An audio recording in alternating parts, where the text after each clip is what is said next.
So, our two special guests to start with, our Tokyo Olympians. Let's just have a quick intro. I've got a few stats here. So, Lena started her representative career in 2014, Australian Youth World Champs, Australian Junior World Champs as well, and then 2015 World Uni Games. She was a gold medalist. Well done.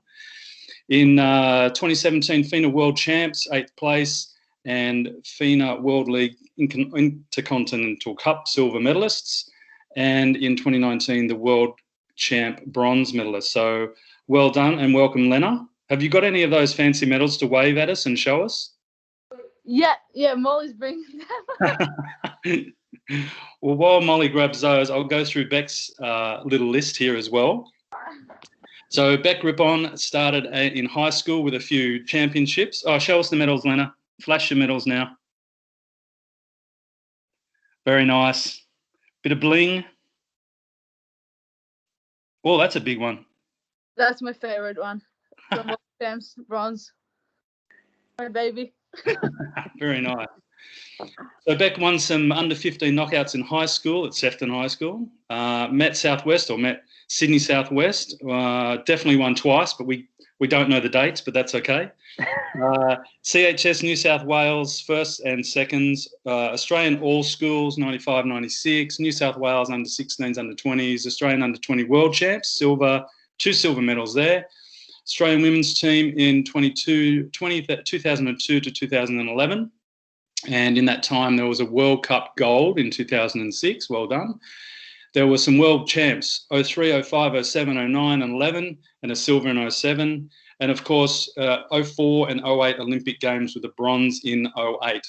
It also played a lot of National League games during that time and a couple of overseas contracts at Vouliagmeni. And I bet I said that right, didn't I, Beck? Perfect, I think. And also playing in the European League. And actually, Lena, I did forget to say you played for FTC Hungary and you were also Arizona State Uni. And you scored 131 goals for the Sun Devils, and that was the 9th place overall all-time goal scorers. That's pretty impressive. Thanks. So, Beck, have you got any bling to show us as well? Yeah, I brought along, this is our World Cup gold medal. And I didn't take this one out of the box because the box is actually the nicest part, but this is a World Champs silver medal from that was in Melbourne in 2007. And I brought along I had to go and get this from where Mel has been renting because she stole it off me recently and I didn't know where it was. So this is our bronze medal from Beijing. I had to rescue it yesterday. Well done. Well, thanks for bringing those little trophies along, girls. Now, as we go through with these questions, I will direct some individually at you, but I'll also have a couple that I'll get both of you to answer for everyone. Let's start. And what we're going to do a couple of sessions here just to get lots of information out of you girls. We're going to do a couple of what I call fast fives, okay? So I'm going to call out the person's name and we're going to go through 5 questions and we need your answers straight up. You ready? We're going to start with you, Lena. First fast 5 we've got. How old were you when you started playing? 8. 8? Yeah. Where was it and with what team? In Turkey with Turkish team, it was Galatasaray at the time, boys team. And why did you start playing? Because when we moved, my brother and dad were going to pool and I had nothing else to do and swimming was too boring for me, so I tried water polo. Excellent. So after that, what kept you playing? Oh, straight away. I loved water. I loved having ball. I loved having teammates and it being team sport. Yeah, I fell in love with it straight away. So what was your most memorable moment playing as a kid? Probably being the only girl and training with guys for 4 or 5 years. And then I was so sad when they had games because some of the official games I couldn't compete. But then on all the private tournaments, they would let me compete. That was probably, now when I look at some photos, it's pretty funny. It's very easily noticeable that I'm there with a cap, the only one. So, well, did you have long flowing hair out of the back and all the boys had short hair, right? Yeah. Excellent. All right, Beck, the same 5 for you. All right, how old when you started playing? I think I was 13 or 14. Okay, where was it and what team? It was probably at Beijing pool, and it was with my school team, Sefton High. Could you touch the bottom of the pool at Beijing? You could jump down and touch it, but I couldn't stand up. I was too short. So why did you start playing? I started playing at school because the teachers came up to me, because Adam and Justin, my brothers, used to play. And so the teachers came up and said, well, you can play too because you can swim and we need swimmers. Okay, and what kept you playing? I loved swimming, and I loved the team side of things. And I think just finding something that was fun to do, and like when you improve, you always enjoy it. So just that love for it. Fantastic. And the most memorable moment playing as a kid?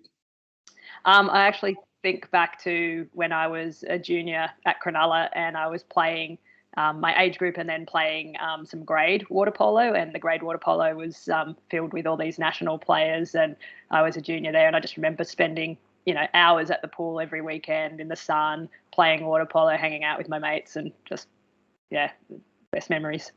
Cool. Excellent. All right, so that's fast five done. We are going to move on to the lead up to Tokyo. So, Beck, you would have experienced obviously a very different lead up when you played versus going to Tokyo. But I'll ask both of you, both from a coaching point of view and from a player point of view with a nice bucket hat on, what would the normal lead up to the Olympics be? Beck, if you want to start.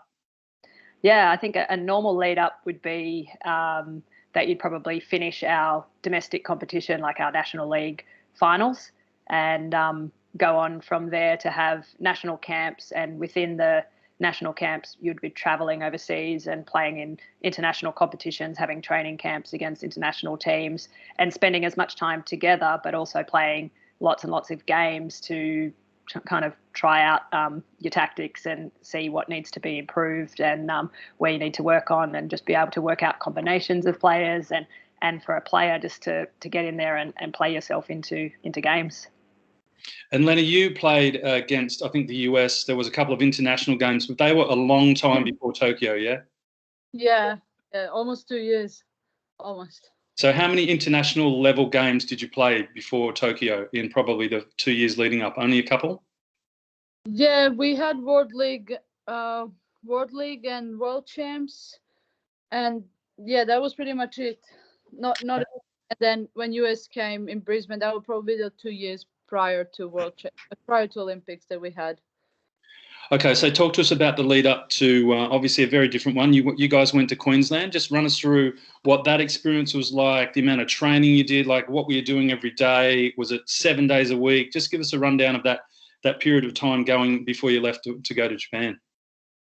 Well, obviously we couldn't have any games, so we were in Queensland training. We were pretty much centralized all together there. We had, I think, 13 sessions a week. Almost every day double, and we got to play some of the under 18s boys, which was really good. So at least we got to have some games, or sometimes even mixed teams, whoever we were able to get. We didn't really have that much options or choice, but any games was good. And yeah, we had 1 month of camp, and then 1 week break at home with less structure, more unstructured. And then towards the end, with all the COVID complications, we had to be very flexible. But yeah, we were most of the time together since beginning of February, pretty much till all the way up till Tokyo.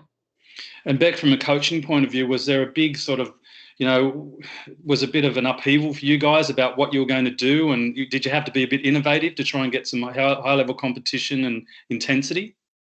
Yeah, look, I think even the year out when they cancelled everything, when they cancelled the games, and we started to plan for the following year, even just looking at what we would normally do, we had to look at doing that totally different, because we just kind of had to look at the possibility that we wouldn't be able to travel, or if we could, it was going to be quite late. So that's why we decided to push back our actual residential camp from, normally we'd probably get together in about September till December before we start traveling. And we decided to leave everyone at home and train in their home institutes and do their base training there and get together a little bit later.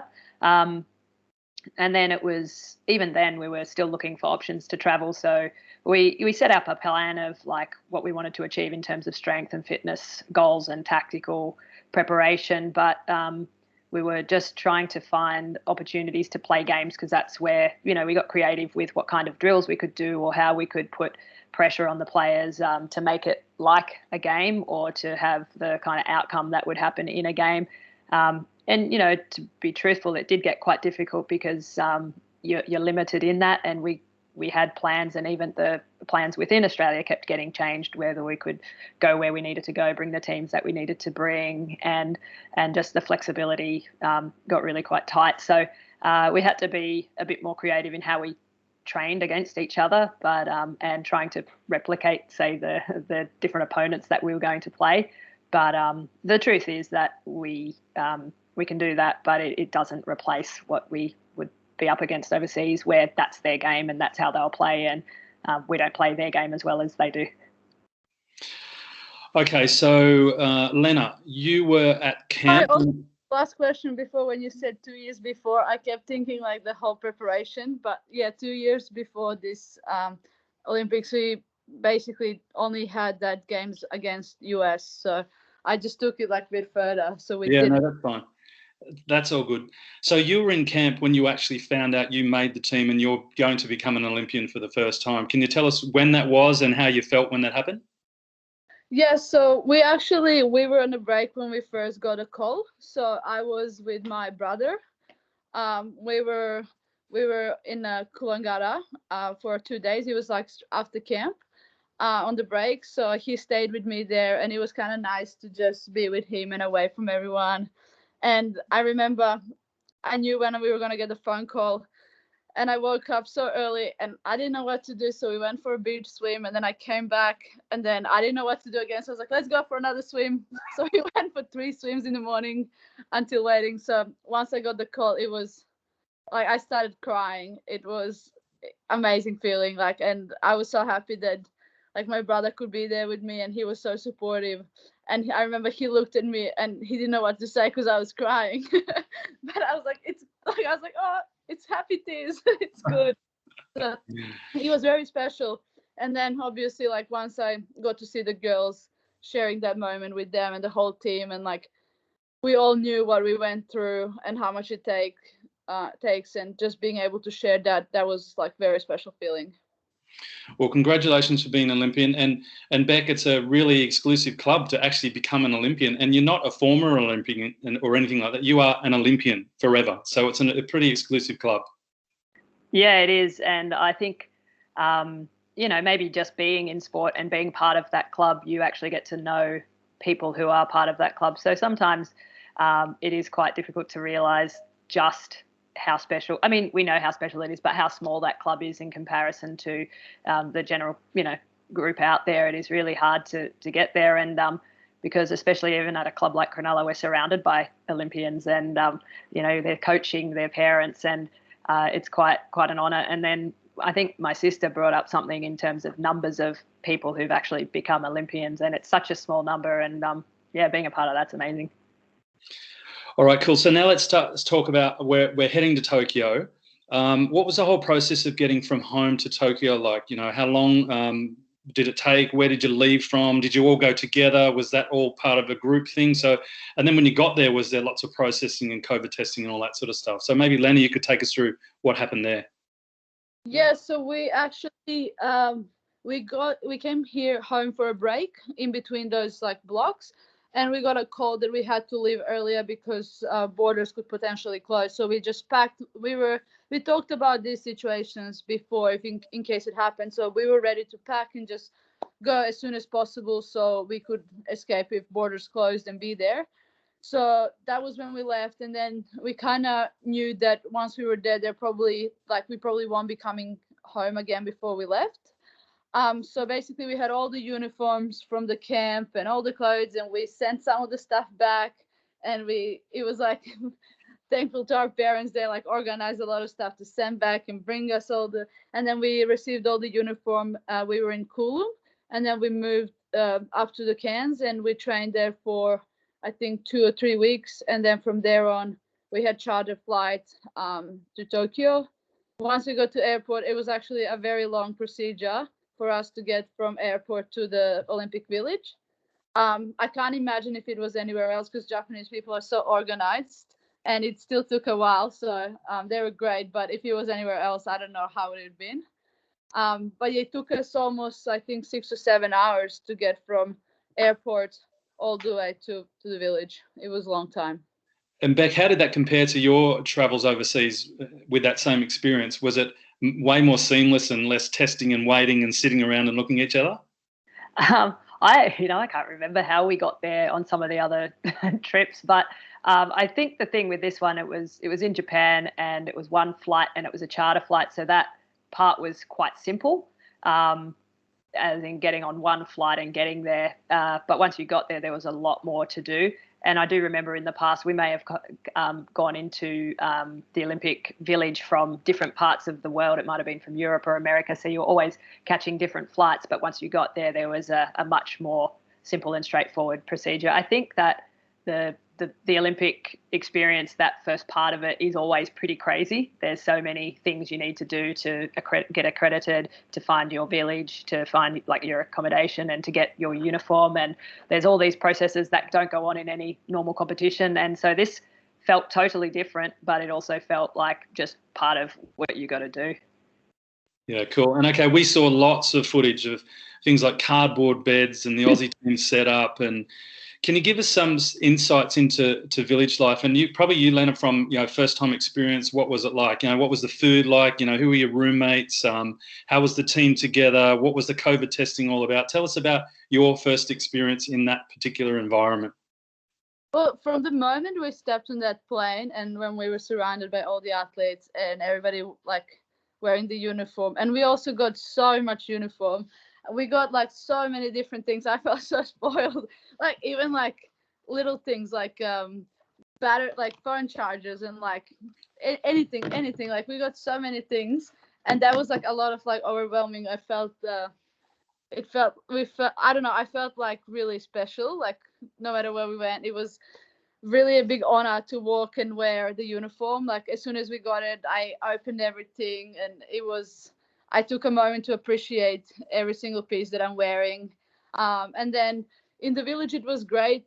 We were very limited to our building, but I think Australian headquarters made a really big effort to make it really good for us. We had our own barista. We had a lot of food available, snacks available. All the people were very friendly. All the other athletes were very friendly. So I think I got to meet and talk to a lot of Australian athletes, which was really good. Dining hall was good. We had a lot of food options. However, we were trying to limit our time in there because of possibly like being called close contact. So there was a lot of food, but we kind of had our rules to try and minimize our time outside of our headquarters. But yeah, it was definitely amazing. Like anywhere I walked, but my biggest like, I didn't expect Australian headquarters to be so special. Like they actually, everything was taken care of. They really like everything we needed. If we needed a smoothie, if we needed a bar, if we needed food, everything was available all the time for us. It was great. So Beck, I assume the whole Australian water polo team were all like their rooms are all together on one level, so it's easy to obviously get to people. Did it feel like a water polo floor on a hotel, on a big hotel? Yeah, it kind of. All of our women's team was down one end, and the men's team was down the other end. But we also had the men's basketball team on our floor as well. So it just felt like an Aussie floor, but team sports, which is cool because I think they are a little bit different in terms of you're a little bit louder probably than some of the individual sports, and some of our game days crossed over. So I think that gave a good opportunity for some. I guess cross-sport friendships and things like that. It's really cool to be able to spend time and get to know other athletes. So our floor felt like that. We also had some hockey coaches and things. But the funny thing was that you could sometimes go without realising who was on your floor because you were forever going up and down stairs, and you just pass by as Aussie athletes and Aussie coaches and Aussie staff the whole time. And there's so many people that you just say hi to everyone, just feel a part of something. So Lena, who did you room with? Who was your roommate? I had 6 people in my room, but we all had like in my apartment kind of, but then my roommate was Zoe Arancini. And from a coaching point of view, Beck, is it a random draw out of a hat who's rooming with you, or is it just, however, it's a race for the bunks? Yeah, definitely. He was trying to avoid the other coaches. No, we had an apartment of 6 as well, and I roomed with Bron Smith, the manager, so we roomed together. We also had Pedjan Duda in our apartment as well, and then our physio and doctor in our apartment. So we had a good mix of everyone, and put some rules in place, but we were pretty easygoing. Nice. Alrighty, so one of the differences about the Olympics, I mean, there's lots of things that are different about an Olympic tournament. All the sports are there, etc. But one of the big things is obviously opening, closing ceremonies. What was your experience like, Lena, for Tokyo? Was it all on a TV screen? No, actually, we couldn't go to the opening ceremony, but luckily within our headquarters, we went all down, all the Australian athletes, we dressed up, and we marched around our building, which was really nice. And we played songs, and everybody sang, and there was a little like talk and music, and it was actually very special. Like I felt like it was really special. I didn't expect we would be able to do that, but that was really great. And closing ceremony, did you guys leave before that was on? No, we had closing ceremony as well. But yeah, I think we were the last people there. Yeah, still a little bit. To leave within certain, I think 48 hours once they finished, so we stayed till the end. Okay, alrighty, next question. Did you get to experience any part of Tokyo other than village and pool? So let's start with you, Beck. Did you get to see anything other than village and the pool? No. Oh. Not at all. The bus to the pool and the bus to the village. No, they were, I think that was one of their big, I guess, I don't know if it's a rule, but it was something that they had in place to ensure that the Olympics would go ahead, was that it wouldn't interfere with, I guess, the Japanese public day to day. And so we really were limited. You weren't allowed to leave the village other than to go to training or games. So the only little bit of Japanese culture you got was the occasional interaction with a volunteer and perhaps a bit of sushi or something on to eat, yeah? Yeah, exactly. There were a few people on the streets that were walking to, whether it's to work or wherever, who were there, and they loved seeing all the buses and everything go by. So you could see the Japanese community getting on board, even if there was probably the interaction that would normally be there. Yeah. And how about, Lena, did you meet any other famous athletes or medalists that you can tell us about? Oh, yes. In food hall, I met Novak Djokovic, my personal favorite. He was actually very nice and asked me a few questions and didn't roll his eyes at all after probably, I think, 5,000 people asked him per day for photos. I also got a photo with Luka Doncic and Kevin Durant. That was great. And then also I like Boomer's team. I feel like all the Aussie athletes, that was just special. Like more than taking a photo with them was being able to chat with them. And I feel like I got an opportunity to do that in our headquarters. So that was pretty special. Well, I actually had a question come through from today. There was someone who knew that you met a couple of those people. And I don't know who it is, but they said, did you actually sneak a kiss in with any of them? No, we had to wear masks. I don't know who was responsible for that question, but we'll just move on, I think. Molly. So let's talk about downtime. Let's talk about downtime between games at the Olympics. Tell us about what goes on when you're not at the pool and you're not asleep and you're not eating. What's first, from an athlete's point of view, Lena, what are the sort of things that you're doing when you're not playing? Actually, the days go by really fast because usually when we don't have game, we have 2 trainings, and there's also time to get to training and back, and then we had food and snacks or gym. There's a lot of I did some rehab in my free time, also just resting because it was really hot outside, so we tried to stay indoor in air conditioned rooms. We would play cards with the girls sometimes, or just I would like to read a book or watch the games or things like that. Usually just mainly relaxing things. And Beck, from a coaching point of view, I'm assuming you guys just sat there and watched hours and hours and hours of games of water polo that were on. But did you have to just remind the girls to switch off, because it's so important to be switching off in that downtime and really relaxing? Yeah, I think we gave them time for that, and we gave them time where we would have meetings and preparation for those meetings, and also provided some footage for them to watch in their own times. But I know that one of the key messages was don't watch to the point of, that you're not having any downtime, because it's really important to switch off, because you can analyse a game forever if you really want to, but we need to take what we need, and then we need to move on and prepare for that. So I think the key message was analyse the games. We'll do our part as a team. There's some individual stuff, but don't sit there and never switch off from the game, because you'll be burnt out before the next one. All right, let's move along to the competition now. So you talked about the only time you got out was the pool. What was the time? What was the whole process involved? It was marching downstairs, getting on a bus and going. How long did all of that take? How far away was the pool from the main village? The training pool, the competition pool was maybe 35 minutes with the bus, and then there would be 10-minute walk to the bus.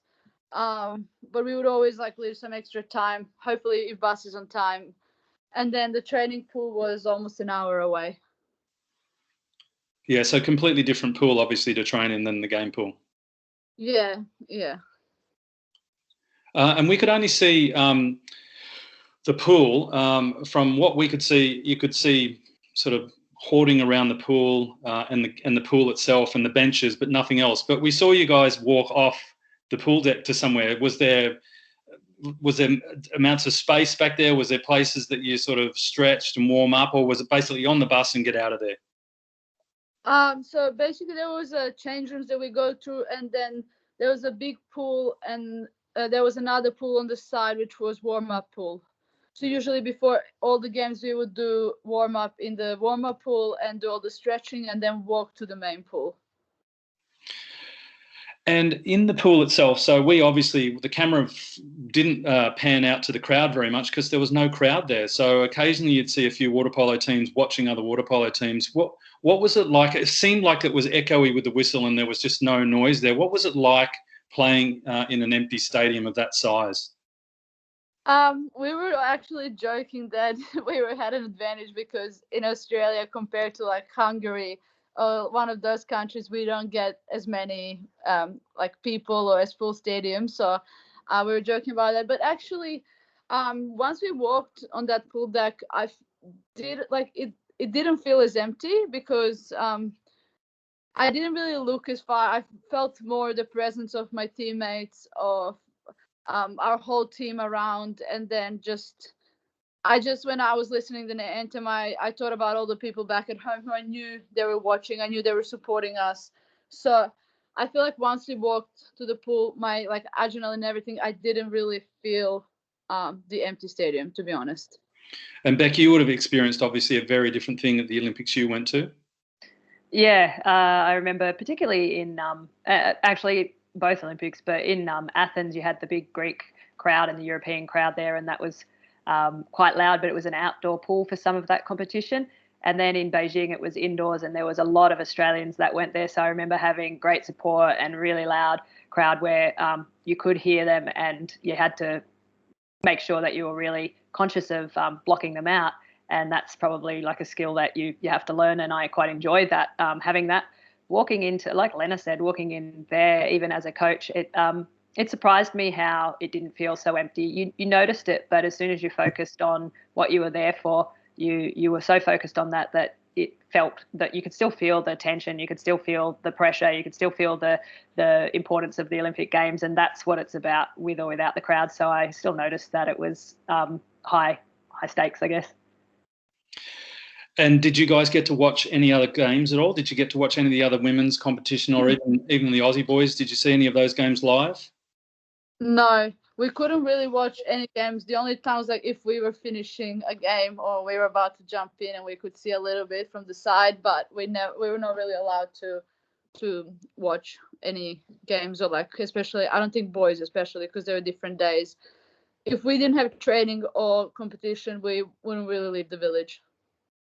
Yeah, it was hard to kind kind of make big changes to the buses and all the logistics that went with it was a lot more complex than probably any other time. It wasn't as free. You couldn't just go and get on any bus that would take you to the pool. Everything was pretty strict.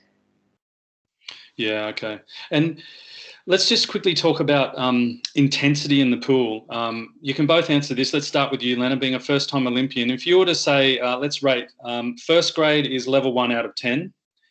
Where would you rate National League and where would you rate Olympics on that scale of 1 to 10? Well, I think it's hard to rate it because I think also National League last few seasons and depending on a year, I think intensity kind of changes. But this, like, I think Olympics is something, international games is different, but Olympics is something like a lot, like, I feel like Olympics would be 10, but any international game is really, it's very intense. So if I compare it to last National League season I played, probably I would say National League is 5 and this is 10. And Beck, how about you? Yeah, I think the intensity it's probably something you can't even explain. It's a 10 plus because it's not every international you play is just if you out there playing for to win, it's a 10 out of 10. But when it's at the Olympics, it's a once in every 4-year opportunity, once in a lifetime. You're playing, for not your life, but you're playing your heart out every single time. So sometimes the actual physicality is not the intensity; it's the mental side of things as well. It's not just that some games are more technical, some are more tactical. Like there's so many different ways to rate the intensity, but the overall it's a 10 plus with the mental side that goes with it, and the pressure and the whole build up to that 4 years. Great. Okay, we're gonna jump into another fast 5 here, and I'll start again with you, Lena. Alrighty. And so, based on your Tokyo experience, first question: who was the toughest player to play against? I would say probably that we played Spanish centre forward for me personally. And who was the toughest team to play against?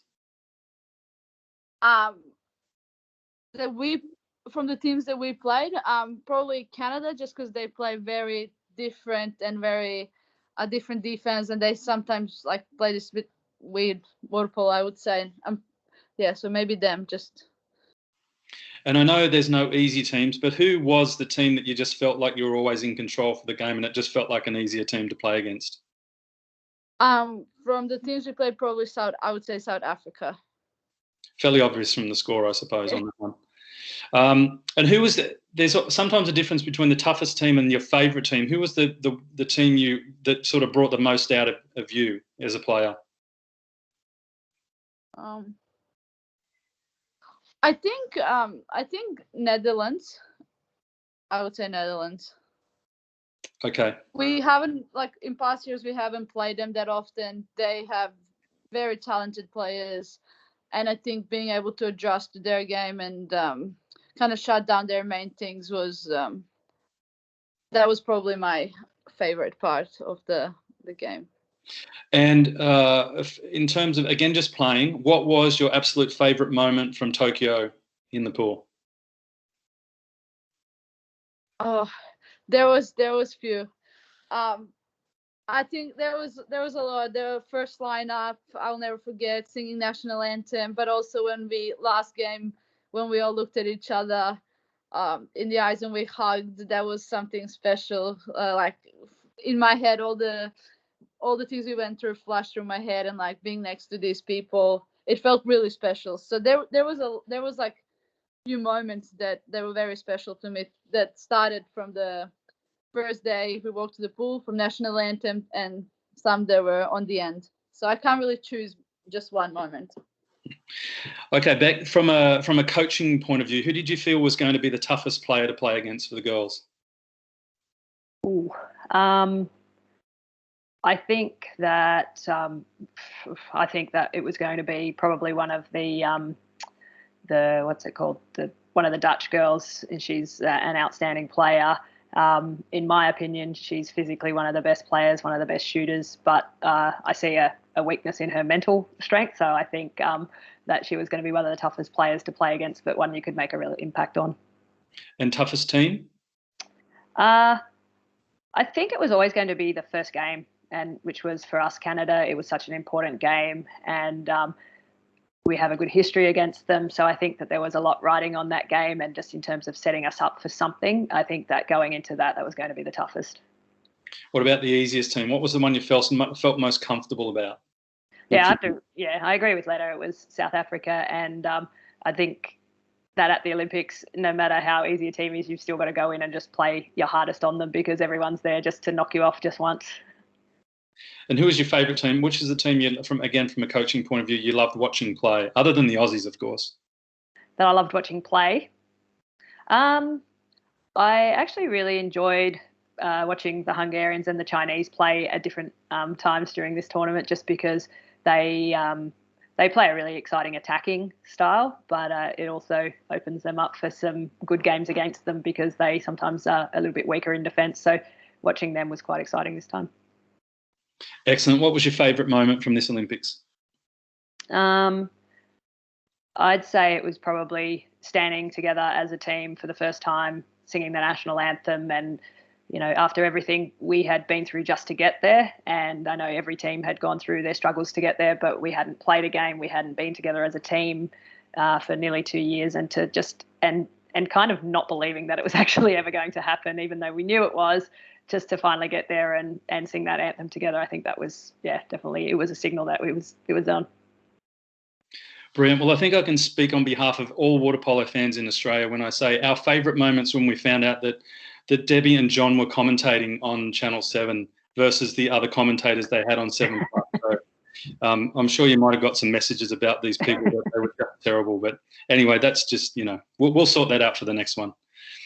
So let's look forward. Let's think about, so what's we've got Paris in 3 years, which is a short turnaround, then LA, and then of course home ground in Brisbane. So what does the plan look like for you guys for the next round? Are you taking time off and then just get stuck straight back into it? What's it look like for you, Lena? Well, at the moment, I am having a break and just doing kind of more not really structured sessions, but beginning of October, it's all starting back again. I don't know the full program yet, but hopefully I will know soon. There is World Champs in May, which will, I think, come sooner than I think. I think it will just go like this, and there will be World Champs already. But yeah, this year I'm planning to stay in Australia and hopefully play National League. I'm looking forward to that, and then try to go for their World Champs and then see how it goes from there. Great. And how about you, Beck? What's the plan looking like for you? I'm not too sure at this moment. I'm still working at the moment. There's still things to be done in terms of wrapping up that last cycle and preparing for the girls who are currently in Sydney, while like Lena and those guys are on a break still. So preparing the next group down for their training that they're about to kind of get back into. And I guess just taking a bit of a deep breath and seeing what's my next step. And Lena mentioned about playing with back with the Sharks. So how important, Beck, do you think it is that that the players are getting back into the club and into National League competition, and that pathway for elite and young athletes? How important are those competitions for them? Yeah, huge. I think just from being there, I know how much preparation we did to go to Tokyo and how fit and strong and fast our athletes were, but we were missing games, and that was something, and that's why you play. At the end of the day, you play the game because you love the game, and the training is the hard part, but the reward for that is the games. And I think if we can have people playing and loving the game, then that's that's the best part of it. Excellent. All righty. Well, I'm going to put you guys on hold for a minute, so if you don't mind muting, and I'm going to ask our other surprise guest that if you haven't seen the list of people that are here, some people might have guessed who it is, but it's my little sister Simone, who's dialing in all the way from Karratha. And Simone is a member of the very first women's gold medal team for Australia and the very first gold medal for women's water polo in the Olympics. So, Simone, are you there? I am here. Can you see me yet? We can. Hi, everyone. Have you got any bling to show us? I do have my little bit of bling, which My bling turned 21 today. So ain't she a beauty, even 20 at 21? I was 27 when I won this. So if you do your math, I'm now 48 and probably not looking as good as I did back then. But anyways, here I am. So tonight is a significant night, and it's the reason that we really wanted to have it tonight is because your medal turns 21 tonight. So I'm assuming your medal will be going out and having a few drinks with its friends later on and not coming home till very late, as you do when you're 21. But I mentioned before that Sydney was the first time we saw women's water polo in the Olympics. So do you want to just quickly give us firstly, just give us a few highlights of your career, some of your major achievements, and then tell us what it was like leading up to and finding out about women's water polo being included in the Olympics? Lots of questions. So a little bit about my career. I played for Australia for 12 years. I obviously had started my career at Bexley, playing fourth grade as a 14-year-old, and quite quickly was noticed by a couple of clubs, and thankfully one of those was Cronulla, so I was a Sharky for my entire career from that point, and I'm really proud to be a life member of this club. And even though I live a long way away, I if people ask me who I play for, I say that first.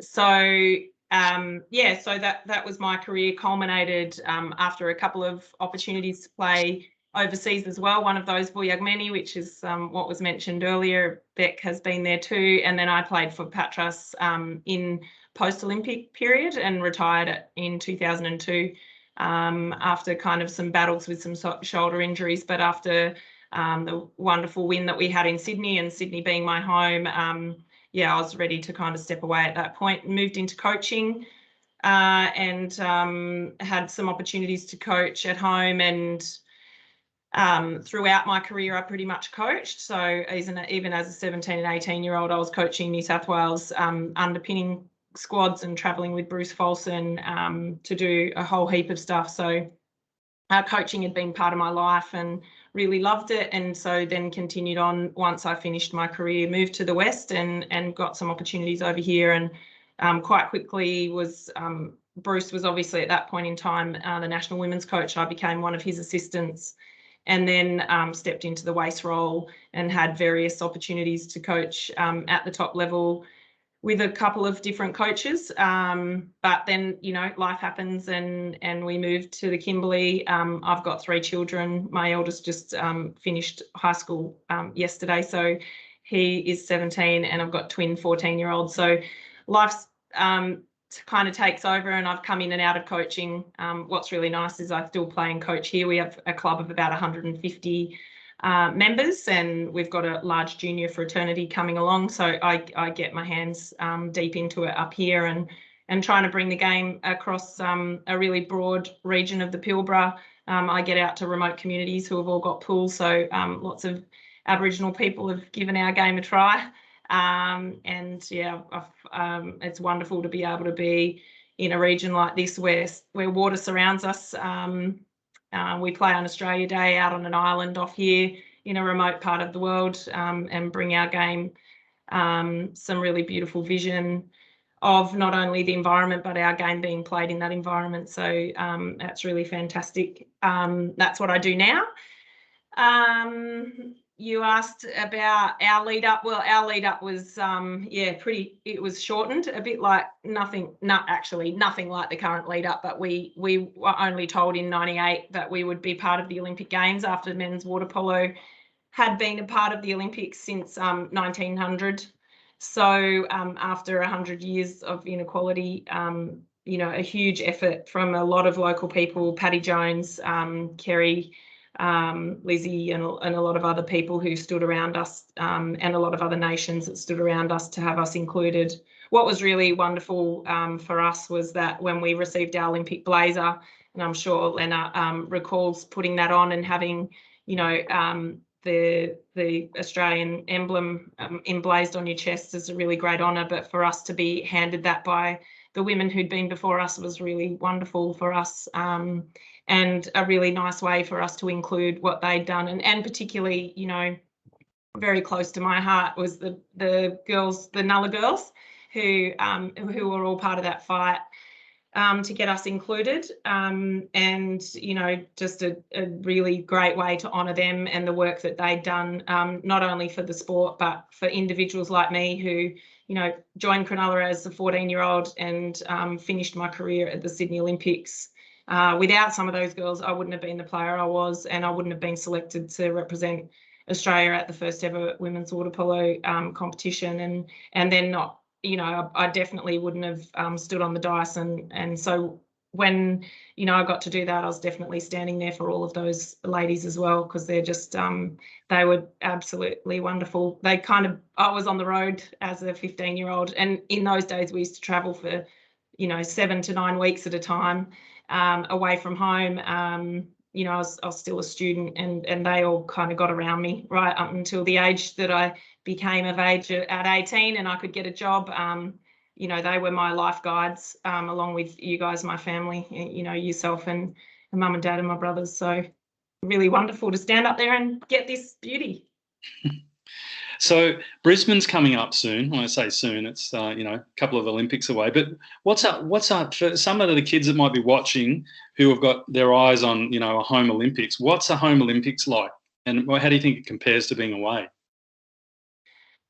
Well, I retired after Sydney. It was the first time. I would have gone to Barcelona or Atlanta if we had been included, so I can't make a full comparison about what an Olympics would be like away from home, but I can tell you what it's like at home, and there's nothing like it. 17,500 people cheering for us on the night that we won.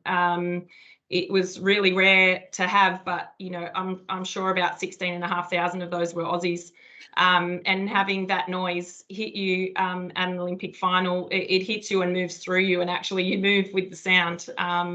So just an incredible opportunity. The feeling around the village, the familiarity of it being our home venue. That was where I trained with Beck and some of the other girls who were pre-Olympics with us. That was our home venue, and that was some of the things we were saying to ourselves at the toughest times. There was a point in the semi-final where we were playing Russia and we were 2 goals down with about 2 minutes and 30 seconds to go in the game. We came back and won that game by 1 goal and ended up in the Olympic final. That was to choose who played off for bronze and who played off for gold and silver. What I remember talking to the girls about at the most critical times at that 2 minutes and 30 was, this is our place and this is our home, and nobody can beat us here in our home ground. So we were able to really make it work for us, and thanks to the wonderful crowd and the huge amount of green and gold fuzzy wigs, and all of our families. You guys had number 6s on your cheeks, and we could see all of that, and that really spurred us on. So there definitely is nothing like it. And I'm even saying I've got a Pilbara Sports Academy here. I work for a state government department that supports sport right across this region, and we've got young talented kids who we select from all different sports. And I said to them the other day, you guys are the ones in 11 years' time who can make it. You are the ones who can represent Australia. And I think any of the young people on the line today, if you love this sport the way we loved it, if you do it because you love it, you have a whole opportunity ahead of you to be the next Stingers or Sharks, and I think that it makes it really real for people when it's particularly when it's at home. But what it does is give you a really huge home ground advantage, because Aussies will get around you and people will get around you and people will jump on board, and taking them along with you and remembering why you're there, because you love the sport, and it is the best game in the world. So if you do it because you love it, you've really got a chance. And I think that's what I keep talking to some of the local talented athletes about, is that they're of the age of 14 to 17 who could be there in 11 years' time and representing us. Well, I know that Ryde Pub's never been the same since after that gold medal. There was probably more people. I don't think legally there was that many people allowed to be in there with all the supporters that went back. But anyway, okay, so I'm going to ask all 3 of you 2 questions. And I'll start with you. Who will we go with? I'll go with you first, Beck. And this is for the kids who might be thinking about LA or Brisbane, who might be watching. So when you were a kid, is there one piece of advice you got that stuck with you forever? And It's actually what Hank just said, which was play because you love it. Remember why you play. So, I remember when I was told that I was playing and I was, starting to make some teams, but I was tight and I don't know, I just wasn't playing as myself. And I think that there was all this expectation from myself for no reason. And then, and it had been going on for a while. And I just remember being told, like, what are you doing here? If you don't love it, go back to the reason that you played in the first place.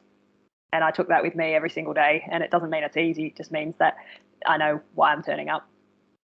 And is there anything else you'd tell kids now, apart from that piece of advice? Is there any other pearls of wisdom you'd give to them? Yeah, I think there's a couple of things, and that's make sure you build on your weaknesses, because everyone's got them and you can't cover them. And I think the other thing is always look to improve, because while you improve, you'll still love the game. When you think you're there and you've done everything there is to achieve, or you don't want to do the work anymore, then it's really hard to improve. But I'd still play if I could still get better at a skill, and it could be something little, but find something that you want to work on and develop. Great. I know Simone used to come and train against the boys' National League team when I was playing there, just to get that little bit of extra training and, and get beaten up by the blokes, or in some cases, we used to get some elbows from Simone as well. So I think I remember being part of that too. Yeah. And Lena, how about you? When you were a kid, what was that piece of advice you got that stuck with you? I think it's pretty much the same. Like, enjoy the game. I think enjoy water polo, enjoy the sport. I think for me personally, looking now back, water polo has brought so many things to my life. Like, most of my best friends I met through water polo. I met so many people. I went to university because of water polo. Like, water polo has shaped my life in a lot of positive ways. And I think I learned so much from it. It was hard. There were hard times, there were good times, there were amazing times, but each of them taught me a really big lesson. And I think, water polo is something that played really big impact and shaped my life. And I think as long as you love it, enjoy it, and that's the main part. If you find happiness with playing, then that's the main point. Like, great. And is there any other advice you would give other than that? Nothing that Beck didn't already say. That's pretty much, yeah. And Simone, what about you when you were a kid? I mean, you're in the Aussie team when you were a kid, but, was there something that someone said to you that, made you, that drove you a little bit harder?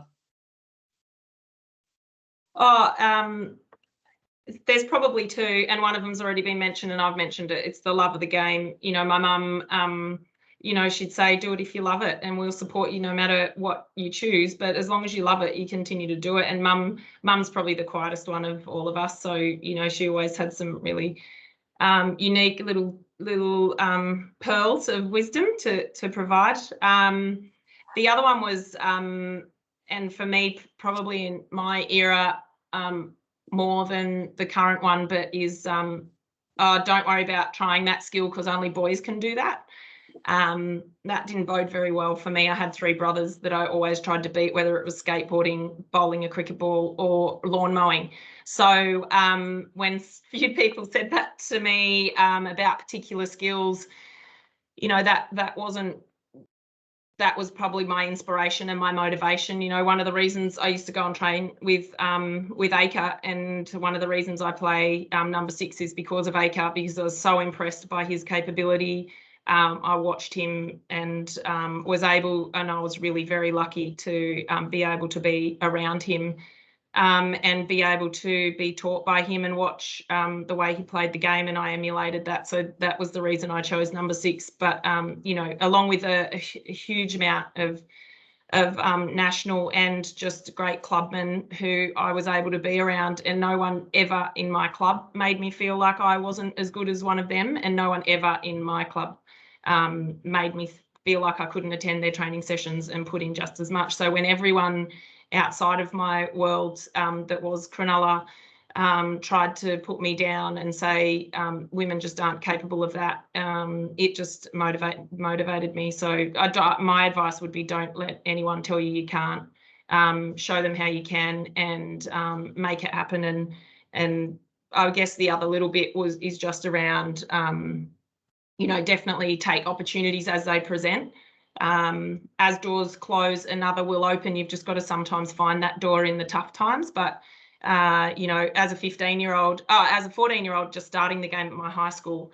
And by the time I was 15, I was in the national team. That was through just taking opportunities and having that opportunity step out in front of me, and me going, oh, well, I'll have a crack at it. And even if people tell me I'm not quite there, I'll just keep knocking on that door and having a crack. So when things open up for you, step in and have a go. Don't be afraid of what people will think. You know, I was particularly different all the time than my school friends. I was very much different. And you know, even I guess for the parents who are online, my kids sometimes say, Mum, you're the only one who thinks like that. And I'm okay with that. I say to them, I'm okay with that. I'm okay with being different, because for a lot of my life in those early stages, you know, socially, I could have drifted into some other opportunities that, you know, weren't probably necessarily very good for my athletic career, but I chose to do the things that were the best for me at the time, and I chose to pursue water polo because I loved it.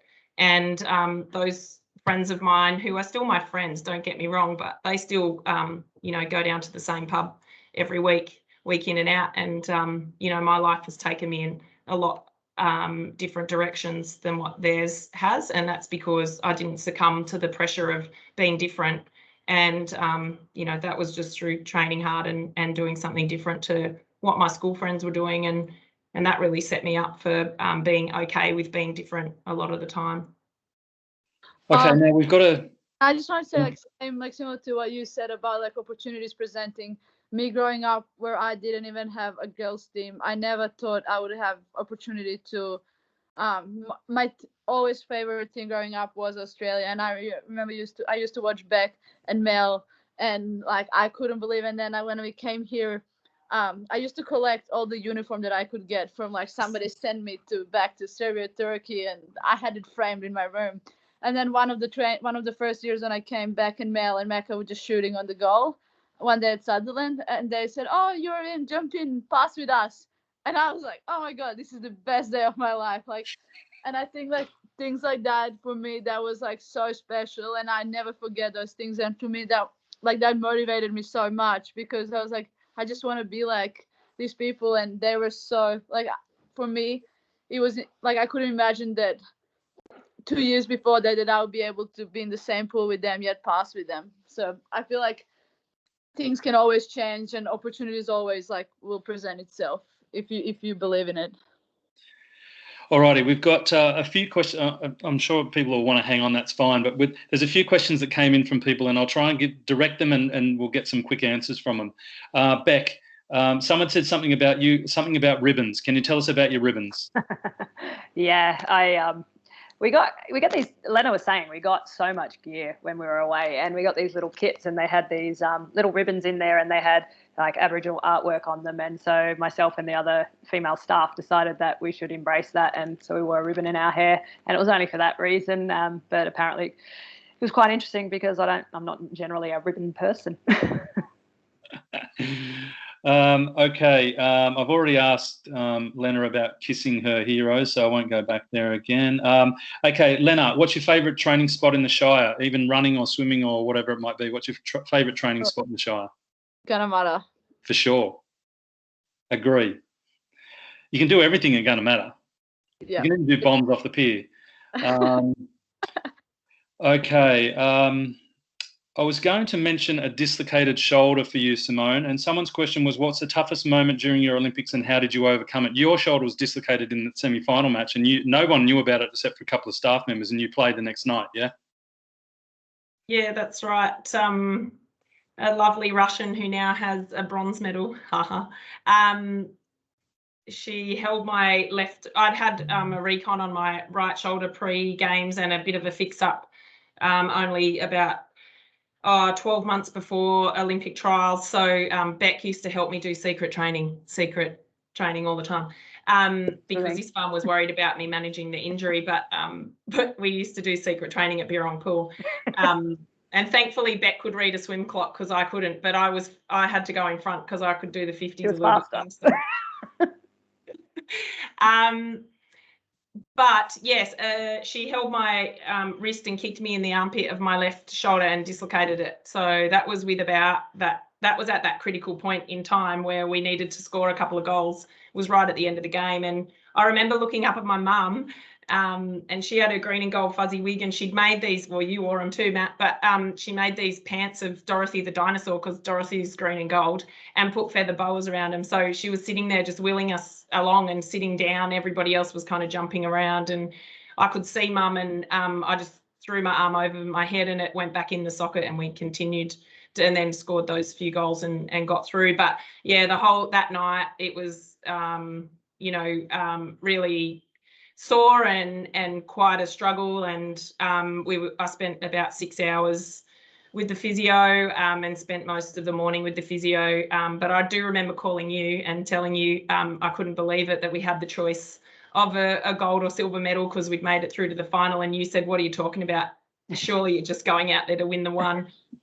So I just do remember that as a turning point for me to just go, you know what, you're just going to have to get out there and do it. And I remember Gracie Bryant, another wonderful life member of this club, was our doc, and she just said to me, just see how you go in the warm-up. We haven't said anything to Isfan about your left shoulder. Let's just see how we go. If you give me a thumbs up when you get to the other side of the pool, I'm going to let you go and not worry about you anymore. I think I had about 3 meters of tape, pulled it into place and kept it into the socket.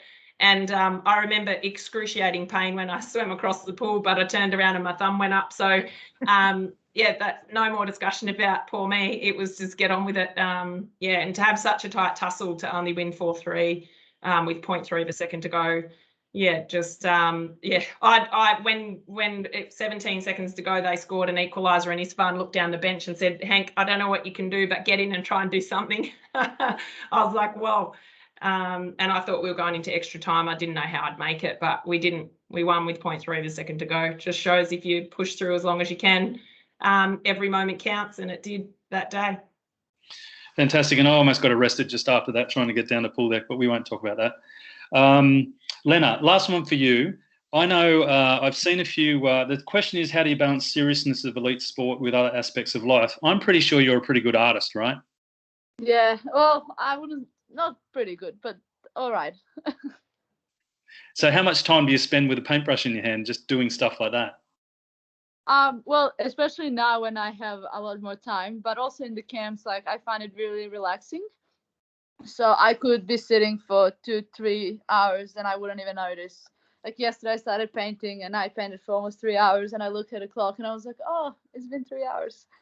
But yeah, so I really enjoy it. I find it very calming, and it just, I don't think about anything else. It's just really relaxing. Fantastic. Well, it's always good to have balance in life, so that's good. So that's the end of the questions. I just want to say on behalf of the club, thank you so much, Olympians, for joining us this evening. You are amazing role models for all of us, and we're so lucky to have you as part of the Sharkies family. So big fins up, and I'm sure there's lots of other fins up happening around Sydney at the moment.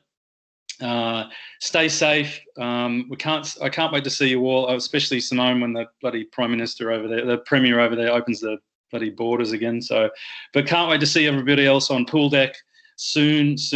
Let's hope Sutherland Pool open the pool soon and we can get down there and get back into water polo. So thank you all again so much for joining us, and I hope everyone's had an amazing night. So see you all soon. Thank you. Thank you. See ya. Bye. Thank you.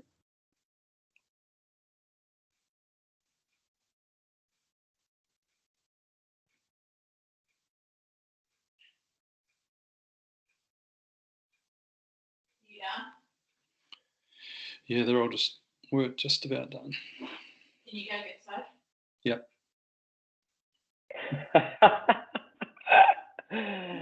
Hey, Simone, thank you so much for that. And Hank, that was really, really well run, mate. Really do appreciate it. Thank you so much. No, No. That was really good. I was getting messages